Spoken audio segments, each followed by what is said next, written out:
ఇప్పుడు దేవుడు కూడా అంటున్నాడు, ఇదిగో నీకు శ్రమలు ఇస్తున్నాను, అనుభవించు అన్నప్పుడు మనం ఏం చేయాలి? అదే సంతోషాన్ని మనము కొనసాగించాలి. కాబట్టి నీ పూర్వములో బ్రతికిన బ్రతుకు, నువ్వు కట్టిన బట్ట, తిన్న తిండి మర్చిపోకరా అంటారు.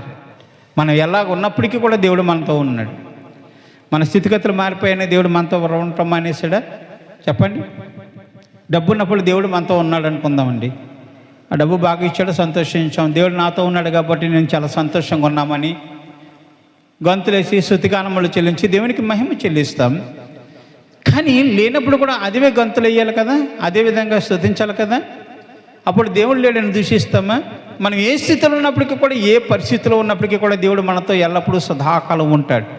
మర్చిపోకూడదు. నువ్వు లేములో ఉన్నా, కలిములో ఉన్నా, ఏ స్థితిలో ఉన్నా దేవుడు నిన్ను చేయి విడిచేవాడు కాదు. సదాకాలము తన చేతితో నీ హస్తములు పట్టుకుని నడిపించే దేవుడు, నిన్ను విడవనే దేవుడు, జీవము కలిగిన తండ్రి. ఆపదల్లో ఉన్న వదిలిపెట్టేసి తన చేతులు దులుపుకునేవాడు కాదు మనుషుల వలె. ఆయన సదాకాలము తన కృపలో బలపరిచేవాడు, తన రెక్కల చాటును మరుగుపరుచుకునేవాడు. దేవుడు నీతో ఉన్నాడు.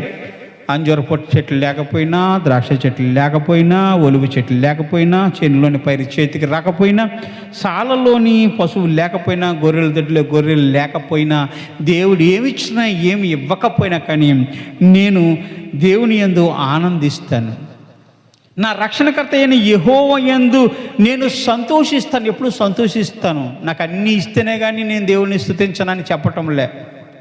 నాకేమి ఇచ్చినా ఏమి ఇవ్వకపోయినా, ఆస్తి ఉన్నా ఆస్తి లేకపోయినా, ఏది సమకూర్చినా సమకూర్చకపోయినా, నా దేవుడైన యెహోవా యందు నేను సంతోషిస్తాను. ఇది యథార్థత. దేవునికి స్తోత్రం. అవును కదండి? యథార్థత. యథార్థత అంటే నీ దేవుడైన యెహోవాని విడిచిపెట్టకుండా ఉండటమే యథార్థత.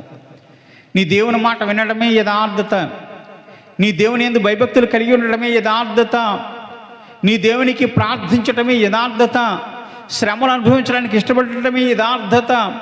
దేవుని యందు మహా సంతోషంతో ఉండటమే యథార్థత. యథార్థత కలిగి ఉండాలట. యోబు కూడా అలాగే కలిగి ఉన్నాడు. తన యథార్థతను వదిలిపెట్టలేదు.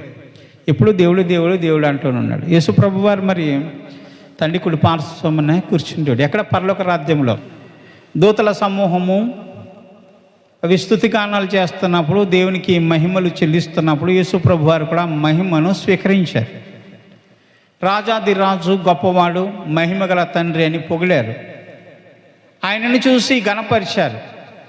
అంతటి మహామహిమలో ఉన్న యేసు ప్రభువారు తండ్రికి మహిమలు చెల్లించాడు. తండ్రి కుడి పార్శ్వమున